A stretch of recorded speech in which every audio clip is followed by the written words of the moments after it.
This is Anya Hinkle live this Sunday at ISIS Music Hall up in Asheville. Getting ready to go on tour. I think I saw going over to Europe soon, something like that. Yeah, we're trying to get 2022 together. It's just such a weird time. But we do have a tour to Europe and Scandinavia in the books. And we'll be able to take this record out to the world. I'm hoping to get to Japan too. But we'll see. I don't know if that's any better tune, but we'll just go for it.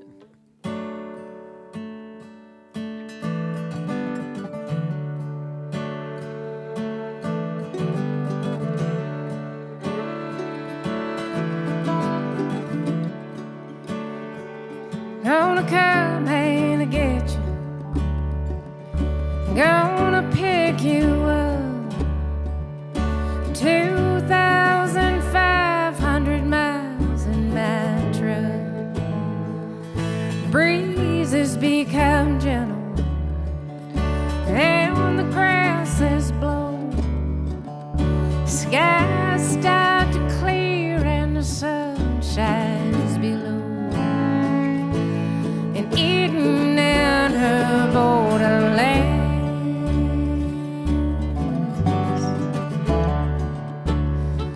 like the breath of a baby and the smell of its skin. We are innocent now as we were innocent then. Purify this heart, cleanse its names, blind these eyes that need faith to save. And Eden and her borderlands, Eden and her borderlands. Rivers flow clean and sweet where I'm bound, floating in perfection as the waters run down and the lion kills now. Oh, flames at the foot of the cedars where the lamb saying, lie here with me. And Eden and her borderlands, Eden and her borderlands.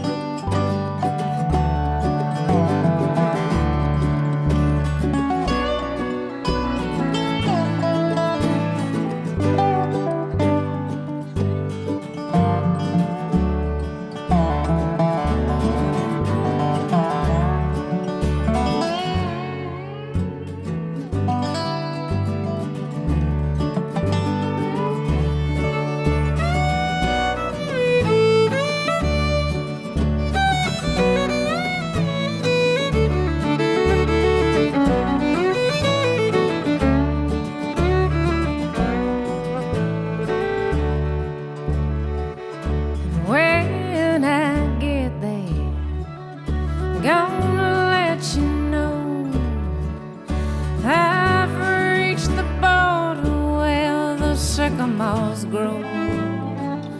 The path was twisted, some of my tides were wrong, like a dream I had once, but now it's gone. And Eden and her borderlands, Eden and her borderlands,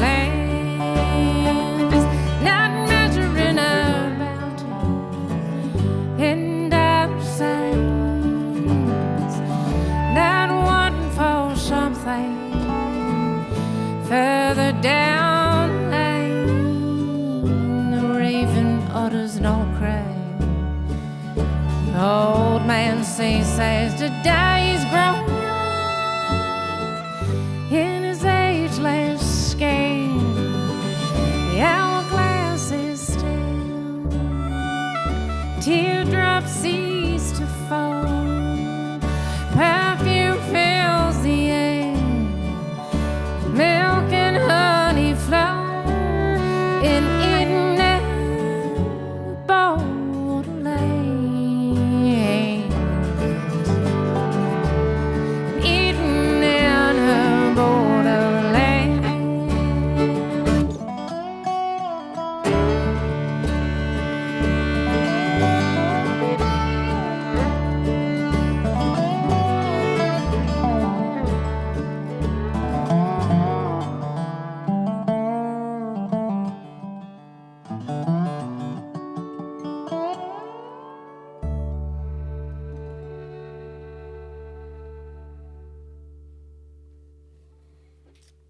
Eden and Her Borderlands is the name of that song. It's also the name of the new record from Anya Hinkle, playing today live in Studio V. That's a gorgeous tune. Thank you. Wait, when you write something like that, do you go, oh man, I've got this one? I mean, do you know right away? Well, no, I was writing it on the back porch. Nobody was going anywhere, and it was spring. It was like March or April, I want to say. So there was that like warm spring light, and my little girl was painting. She was in at school, and I kept singing that. And the lion kills not. Right. She's like, Mama, stop singing that, because it took me a while to get that little like twist together and that little funny chord progression in the vocal and figured out. And she just hated that song, so it kind of like dampened my enthusiasm for a while. Your first feedback. My first feedback was not positive. Let's just say. Well, it's a gorgeous tune. It's been fun not only following your songwriting as it's kind of matured over the years, but also your singing. You've always had that kind of old mountain soul to me in your voice, but more and more like taking chances. I don't know. Your singing has evolved. His thoughts on that? Are you something you work on, or? Always. Well, just hoping it gets better, not worse, I guess. I like it. I think it's gotten better. Yeah. But I think over the years, listening to, the things that you like and don't like, the things that you feel you have to do. And, what I'm realizing is I just don't have to sing so hard, and that there's a lot of character in people's voices. I love that intimate, close vocal with a lot of character to it that's sung very quietly, like some of the jazz singers and like the beautiful rattles and vocalizations that are so subtle, and I think I've come to appreciate that a bit more. Yeah, that's what I was trying to say. Are 2 or 3, 4 vocalists that have influenced you lately? Lately? I don't know so much lately. I guess I was kind of thinking, well, of course, Billie Holiday and Sarah Vaughan and are two that came to mind immediately when I was talking about that. Yeah. Oh, Maya DeVitri, I was listening to her recently, and I really was thinking how beautifully she and sensitively she sings. Yeah, I could see that kind of a synchronicity between the two of you. So anyhow, it's a beautiful record, beautiful songwriting. Anya Hinkle, her new album called Eden and Her Borderlands, and a show coming up at Isis Music Hall Sunday up in Nashville. You're going over to Japan. You've got this thing with Japan. Like, you seem to be over there a lot. You know a lot of Japanese musicians. How did that happen? Well, after my little girl was born, I wanted to bring her to Japan. She's half Japanese, and I had been working on my Japanese quite a bit. I wanted her to feel connected to her culture. And so I started going over there, and right off the bat, I started playing with this bluegrass band called Stove. They were the bluegrass band of Hokkaido, which is really cold up there, and you need a stove to stay warm. And they introduced me to everybody in Japan that played bluegrass, all the guys from Bluegrass 45. And, at that time, I just didn't know. I had a new baby, and I didn't know if I was going to play music anymore. And they really just showed me a love for music and an appreciation for what I was able to bring. And it took going halfway across the world to think, all right, I'm going to keep working at this. So I really credit them with keeping me going spiritually, and through going back every year pretty much. I met a lot of other musicians, and finally met a singer-songwriter called Sumar, who sings some songs on a wonderful Netflix Netflix series called Midnight Diner.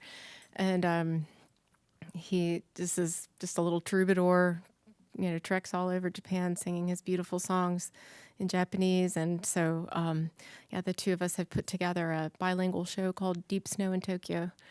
And we were just about to bring it to California, but then COVID, so we couldn't. But looking forward to once we're able to go without quarantine, I want to continue that project. It's I think it's important to get out of our worlds and experience music in different cultures and give us different insights on what we're all about as artists. It can get pretty oppressive to just keep seeing yourself in the same way.